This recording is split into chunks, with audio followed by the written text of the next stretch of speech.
Құрметті көрермендер, біз бүгін жабық көрсетілімге келіп отырық. Киноның аты Құмалақ. Жалпы 9 мамырдан басталып бүкіл кинотеатрлардан көрсететін болады.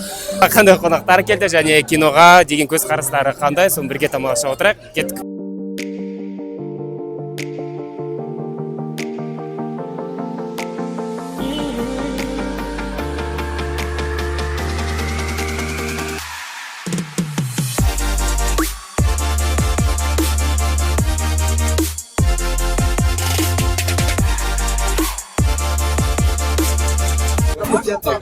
Кинодан қандай әсер күтесіз жалпы?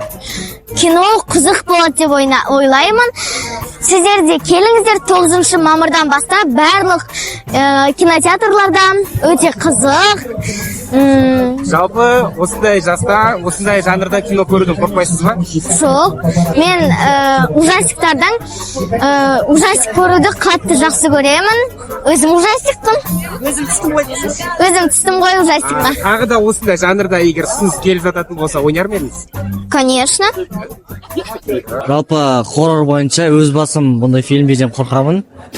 Өте керемет кинолардың бірі болады деп ойлаймын. Себебі қазақ кино индустриясындағы хоррордың жалпы екінші хоррор болып саналады. Кинода былай трейлерін көрдім.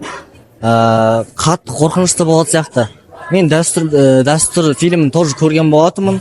И екеуін салыстырмалы тұрғыда одан қорқынышты болады деген сезімдемін.